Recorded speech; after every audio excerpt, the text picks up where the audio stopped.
Good afternoon students, સ્વાગત છે તમારું ઓનલાઈન લેક્ચરમાં. આશા કરું છું તમે બધા તંદુરસ્ત અને મસ્ત હશો. આગળના લેક્ચરમાં આપણે ટી સેલ મેચ્યુરેશન વિશે ભણ્યા કે ટી સેલ શું છે, તે કઈ વસ્તુના બનેલા છે, તે કઈ રીતે ઓરિજિનેટ થાય છે, કઈ રીતે પ્રોડ્યુસ થાય છે, ત્યારબાદ તે કઈ રીતે મેચ્યોર થાય છે, તેના ફંક્શન્સ શું છે, તેની ડેફિશિયન્સીથી કે તેના એક્સેસ અમાઉન્ટથી અમાઉન્ટ વધી જાય તો કયા ડિસઓર્ડર થાય છે તે પણ આપણે ટૂંકમાં જોયું હતું. તો ચાલો હવે આપણે ટી સેલના ભાઈ બી સેલ વિશે ભણીએ. બી cell મેચ્યુરેશન. B lymphocytes precursor or pro-B cells develop in the fetal liver during embryonic life. B lymphocytes precursors pro-B cells develop in the fetal liver during embryonic life and the bone marrow afterwards continuously throughout life. સૌથી પહેલાં બી cell જે છે એનું production અથવા સિક્રિશન તો અથવા બી cell પ્રિકર્સર જે છે અને પ્રો બી સેલ્સ જે ઇમેચ્યોર હોય છે એનું ડેવલપમેન્ટ સૌથી પહેલાં ફીટલ જે છે એના લીવરમાં થાય છે. જ્યારે તે એમ્બ્રિયોનિક લાઈફમાં હોય ત્યારે તે ફીટલના લીવરમાં બી સેલ જે છે ઇમેચ્યોર એનું પ્રોડક્શન થાય છે અને ત્યાર પછી આખી લાઈફ એની જે લાઈફ સ્પાન છે, જેટલો ટાઈમ એ જીવે જે તે ફીટસ, ત્યાં સુધી બી સેલનું સિક્રિશન બોન મેરોમાં થાય છે. હિયર બી સેલમાં બી સ્ટેન્ડ ફોર બોન મેરો, એનું ઓરિજિન જે છે તે બોન મેરો આફ્ટરવાર્ડ્સ કન્ટિન્યુઅસલી થ્રુ આઉટ લાઈફ. એ સિવાય ફર્સ્ટ ટાઈમ જ્યારે ફીટલ લીવરમાં થાય એ સિવાય દર વખતે આખી જિંદગી દરમિયાન થ્રુ આઉટ લાઈફ એનું સિક્રિશન જે છે, પ્રોડક્શન જે છે તે બોન મેરોમાંથી થાય છે. Rearrangement of immunoglobulin gene takes place on the pre-B cells which synthesize cytoplasmic IgG. હવે આ બી સેલ જે છે તેની પાસે શું આવેલું હોય તો કે ઇમ્યુનોગ્લોબ્યુલિન્સ, એવા જીન આવેલા હોય છે કે જે ઇમ્યુનોગ્લોબ્યુલિન પ્રોડ્યુસ કરે. એવા જીનનું રીઅરેન્જમેન્ટ થાય છે કયા સેલમાં તો કે પ્રી બી સેલ્સ, કે જે ઇમેચ્યોર બી સેલ છે તેમાં ઇમ્યુનોગ્લોબ્યુલિનના રીઅરેન્જ માટેના જીન્સ આવેલા હોય છે અને એ પ્રી બી સેલ્સ જે છે એટલે કે આપણા ઇમેચ્યોર બી સેલ જે છે, જે તાજા બનેલા છે તે એટલા પરિપક્વ નથી થયેલા કે મેચ્યોર નથી થયેલા, તે સાઇટોપ્લાઝમિક IgM એન્ટીબોડી જે છે આઈજી ઇમ્યુનોગ્લોબ્યુલિન એમ કે જે ફિટસમાં જોવા મળે છે, એકદિવ એન્ટીબોડી જે છે તે ફીટલ લીવરમાં બને છે. IgM જે સૌથી પહેલાં ફીટસમાં સિન્થેસાઇઝ થતું એન્ટીબોડી પણ કહી શકાય. કદાચ એવો ક્વેશ્ચન પૂછાય, તમને પૂછે કે describe the antibody which shown earlier in the fetus when the embryonic development, તો એ સૌથી પહેલું સિન્થેસાઇઝ થતું એન્ટીબોડી કયું છે? IgM. તો ઇમ્યુનોગ્લોબ્યુલિનના જીનનું રીઅરેન્જમેન્ટ થશે અને હજી બી સેલ પરિપક્વ થયા નહીં હોય, મેચ્યોર થયા નહીં હોય ત્યાં જ ત્યાં IgMનું સિન્થેસિસ થશે. જે સાઇટોપ્લાઝમમાં હોય એટલે એને સાઇટોપ્લાઝમિક IgM કહે છે. ત્યારબાદ નેક્સ્ટ જોઈએ તો immature B cells IgM is expressed on the cell surface. ત્યારબાદ શું થશે તો કે જે સાઇટોપ્લાઝમમાં રહેલું IgM હતું એ ઇમેચ્યોર બી સેલ્સ દ્વારા જ સેલની જે સરફેસ છે ત્યાં આગળ એક્સપ્રેસ થશે. Next, immature B cells immunoglobulin M is expressed on the cell surface. સેલની સરફેસ જે છે તેના પર એક્સપ્રેસ થશે. These cells migrate to the periphery and undergo immunoglobulin isotope. switching, so that instead of IgM alone, cell express IgD as well as IgM, IgG, IgA or IgE. ત્યારબાદ cell surface ઉપર આવેલા જે IgM છે, antibodies જે છે તે કયા સેલની સરફેસ ઉપર છે? તો કે ઇમેચ્યોર બી સેલ. ઇમેચ્યોર બી સેલની સરફેસ પર રહેલા એન્ટીબોડીઝ જે છે તે આગળની સાઈડ જે છે માઇગ્રેટ થશે પેરીફેરીમાં અને એના આઇસોટોપ બનાવશે. આઇસોટોપ એટલે એના જેવો સેમ મોલેક્યુલ બનાવે કે જે સ્ટ્રક્ચરલી સેમ હોય પણ કેમિકલી થોડો ડિફરન્ટ હોય. તો એવો ઇમ્યુનોગ્લોબ્યુલિન બનાવશે IgM, પોતાના આઇસોટોપ બનાવશે અને તેમાંથી ધીરે ધીરે કરતાં થોડા કેમિકલી ડિફરન્સ, મોલેક્યુલર વેટમાં ડિફરન્સ હોય એવા અલગ અલગ પ્રકારના એન્ટીબોડી ઇમ્યુનોગ્લોબ્યુલિન જે છે તે સિક્રીટ કરશે. અંડરગો ઇમ્યુનોગ્લોબ્યુલિન આઇસોટોપ. સેલ માઇગ્રેટ થશે પેરીફેરી તરફ, જે આઉટર લેયર હોય લિક્વિડ, જેમ કે બ્લડ કેપેલરી છે, બ્લડ વેસલ્સ છે, પછી કોઈ મ્યુકોઝલ મેમ્બ્રેન છે, એ પેરીફેરીમાં જશે અને ઇમ્યુનોગ્લોબ્યુલિનનો આઇસોટોપ બનાવશે. And that switching to the isotope so that instead of IgM alone, IgM એકલું જ નહીં, ત્યારબાદ સેલ એક્સપ્રેસ થઈને IgD, IgM, IgA, IgE, IgG તમામ એન્ટીબોડીઝ જે છે તે બનાવશે. This is how production or synthesise of antibody is started. આવી રીતે જે છે તે એન્ટીબોડીનું પ્રોડક્શન થવાનું સ્ટાર્ટ થાય છે. ત્યારબાદ નેક્સ્ટ જોઈએ. ત્યારબાદ બી સેલ જે છે તે મેચ્યોર થઈ જાય પછી શું થશે? તો કે on contact with its appropriate antigen, કોઈ પર્ટિક્યુલર એપ્રોપ્રિએટ એન્ટીજન જે છે તેના કોન્ટેક્ટમાં આવ્યા પછી the mature B cell undergoes clonal proliferation. સૌથી પહેલાં જ્યારે ઇમેચ્યોર બી સેલ્સ હશે ત્યારે તે બધા જ એન્ટીબોડી સિક્રેટ કરી નાખશે, પરંતુ આ બી સેલ જે છે મેચ્યોર થશે અને પછી કોઈ પણ એન્ટીજન જે છે પર્ટિક્યુલર એન્ટીજનના કોન્ટેક્ટમાં આવશે ત્યારે ઇટ અંડરગોઝ ક્લોનલ પ્રોલિફરેશન, એનું ક્લોનિંગ થશે, જેને ક્લોનલ પ્રોલિફરેશન પણ કહે છે. એટલે કે સેમ ટુ સેમ ઝેરોસ્કોપી બનાવવી. તો IgM છે તો એની જ તે ક્લોનલ પ્રોલિફરેશન કરે. IgM છે જેનું ક્લોનલ પ્રોલિફરેશન કરે તો સેમ ટુ સેમ તેવો જ IgM બને. એટલે IgM, IgM, IgM, પછી IgG, IgG, IgA, IgA, IgD, IgE, તે રીતે આગળ એન્ટીબોડીઝ પ્રોડ્યુસ કરશે. Some activated B cells become long lived memory cells. ત્યારબાદ અમુક એક્ટિવેટેડ બી સેલ જે છે તે શું બનશે? તો કે લોંગ લાઇવ્ડ મેમરી સેલ્સ બનશે, which is responsible for the recall phenomenon seen on subsequent contact with same antigen. તે શું કરશે? તો એ રિસ્પોન્સિબલ છે જેને રિકોલ ફિનોમિનન કહે છે.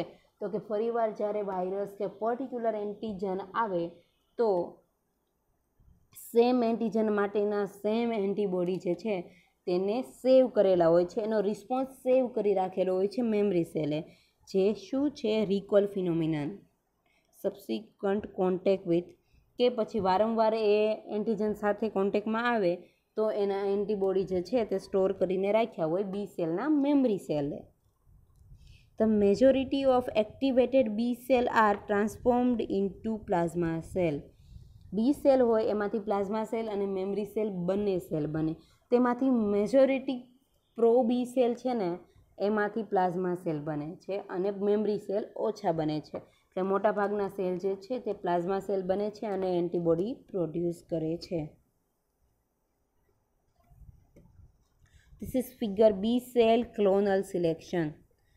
એન્ટીજનનું સિલેક્શન થયું. હવે એન્ટીજન આગળ આપણે ફિનોમિનન આવશે એપિટોપ એન્ડ પેરિટોપની, જે ત્યારે સમજશો, પરંતુ અત્યારે એમ સમજી લઈએ કે એન્ટીજન પાસે એવું કોઈ પ્રોટીન છે કે કોઈ રિસેપ્ટર છે જેની સાથે બાઇન્ડ થવાની એબિલિટી, આ રિસેપ્ટર છે જેની સાથે બાઇન્ડ થવાની એબિલિટી આ એન્ટીબોડી પાસે છે.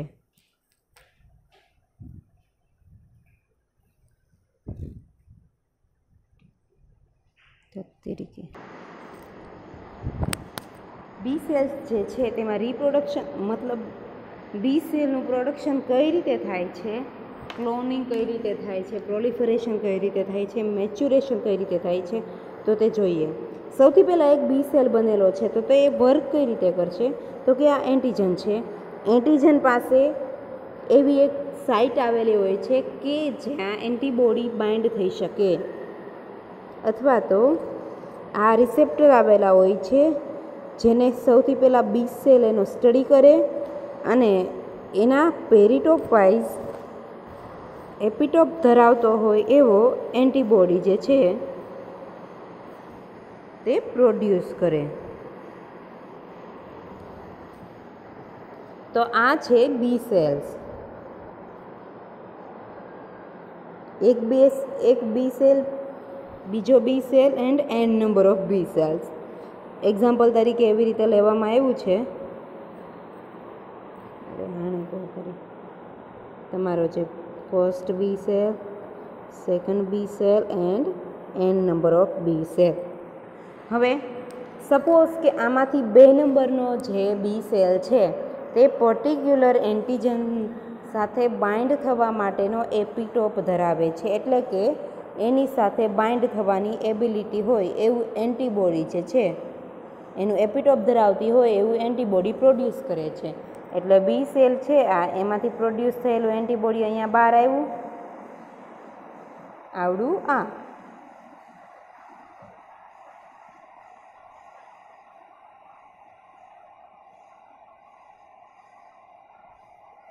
આ બહાર આવેલું એન્ટીબોડી જે છે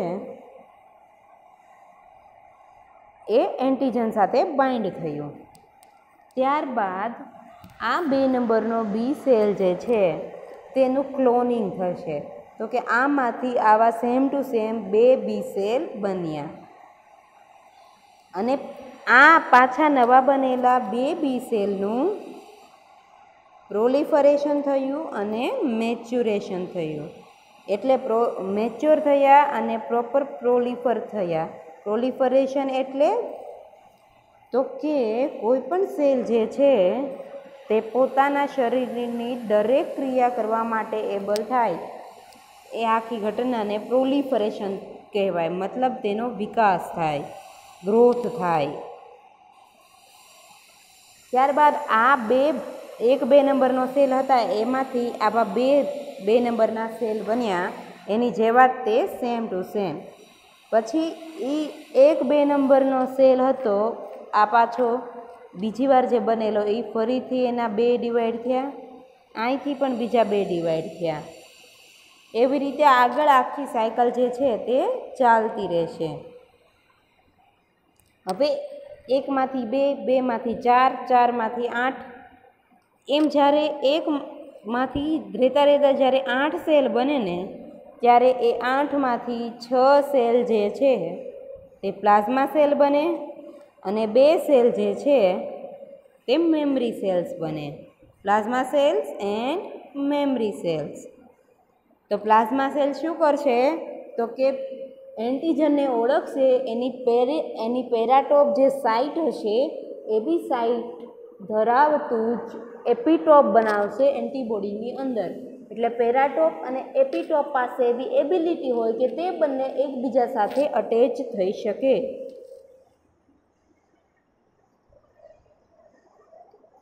અને આ રીતે તે વર્ક કરશે. પ્રોડક્શન ઓફ એન્ટીબોડી 2, અને આવી રીતે એન્ટીબોડી પ્રોડ્યુસ થશે. એન્ટીબોડી પ્રોડક્શન આપણે આગળના યુનિટમાં ડિટેલમાં ભણવાનું છે, એટલે અત્યારે આપણે એની વિગતે ચર્ચા કરીશું નહીં. ત્યારબાદ આગળ વધીએ તો plasma cells are end cells and have a short life span of 2 or 3 days. આમાં 2 સેલ જે છે, પહેલો છે પહેલો છે તે પ્લાઝમા સેલ છે અને બીજો સેલ જે છે તે કયો છે તો કે મેમરી સેલ. તો પહેલો જે પ્લાઝમા સેલ છે, પી સેલ કહું છું હું એને, એનો લાઈફ સ્પાન છે 3 days, 2 to 3 days. Plasma cells are end cells, એથી તેને એન્ડ સેલ્સ પણ કહે છે કારણ કે એનો બહુ ઘડીકમાં અંત આવી જાય છે. Have a short life span, એનું જીવનકાળ છે તે ખૂબ જ ટૂંકો છે, 2 થી 3 દિવસનો. A plasma cell makes an antibody of a single specificity of a single immunoglobulin class allotype and of single light chain type only.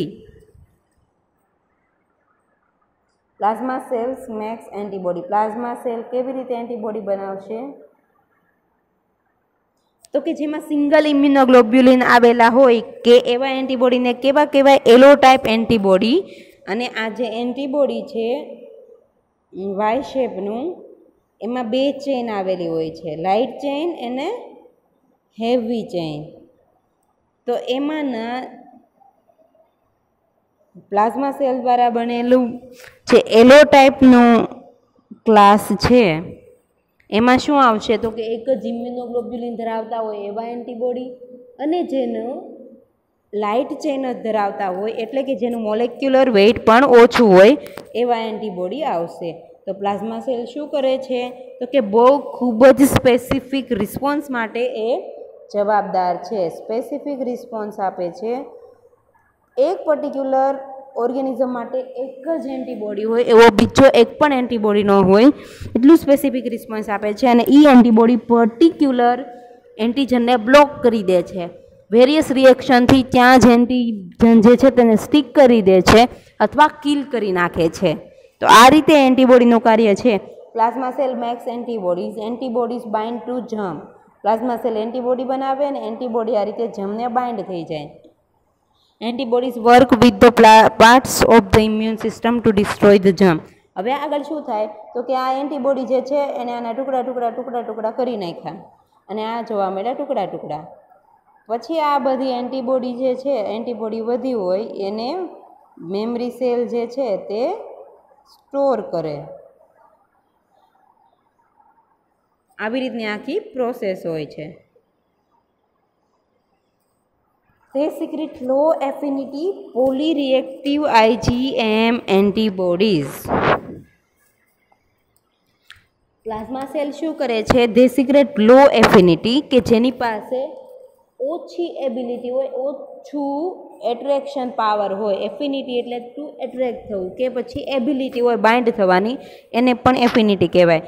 તો તે એવા પણ સેલનું સિક્રેટ કરે છે કે જેને રિએક્ટ કરવાની એબિલિટી ઓછી હોય, એફિનિટી ઓછી હોય. પોલીરિએક્ટિવ IgM એન્ટીબોડીઝ. હવે પોલીરિએક્ટિવ એટલે શું? પોલીરિએક્ટિવ એટલે એવા એન્ટીબોડી કે જે એક કરતાં વધુ સાઇટ સાથે બાઇન્ડ થઈ શકતા હોય. જેમ કે આ કોવિડથી હું તમને સમજાવું. પાછળ આવી ગયું.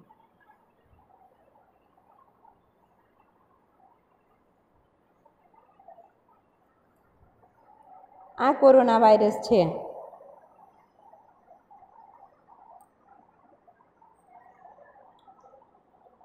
આવી રીતનું છે. અહીંયા રાઉન્ડ રાઉન્ડ આવે જેને વાયરસના સ્પાઇક કહેવાય કે જે સૌથી વધુ વાયરુલન્ટ હોય. તો એક એન્ટીબોડી જે છે તે 2 સ્પાઇક સાથે જોડાય.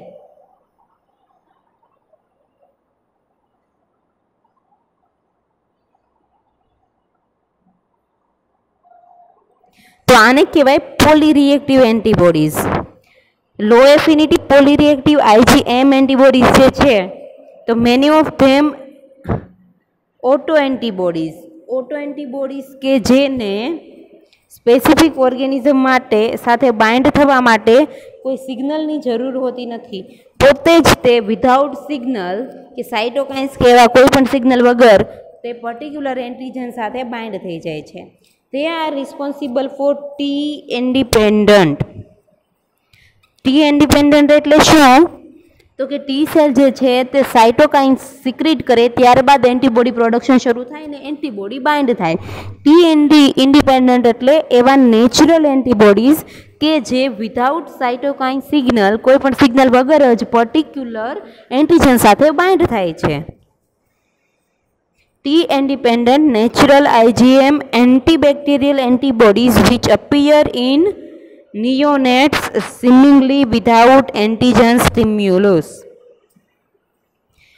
એવા એન્ટીબોડીઝ કે જે એન્ટીબેક્ટેરિયલ છે, જે બેક્ટેરિયાને કિલ કરે છે અને તે કોઈ એન્ટીજનિક સ્ટિમ્યુલસ, એન્ટીજન પોતાની રિએક્ટિવિટી વધારે તે પહેલાં જ કે અથવા એન્ટીજનની રિએક્ટિવિટી વધે ત્યારે સિક્રેટ થાય એવું હોતું નથી. તે નેચરલી જ સિક્રેટ થતા હોય છે.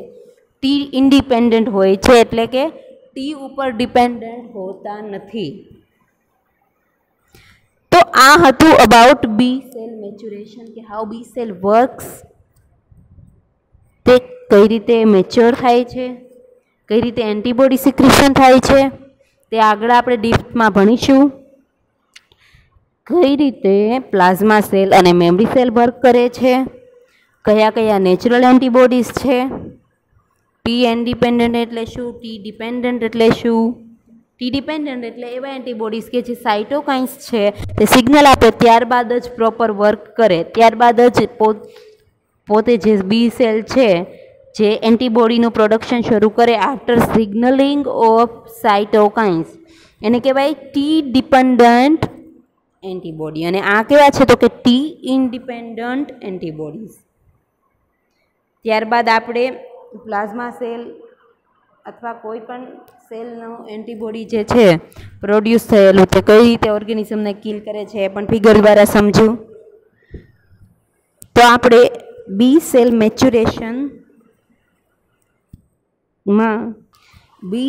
મેચ્યુરેશનમાં એટલા ટોપિક આપણે જોયા છે.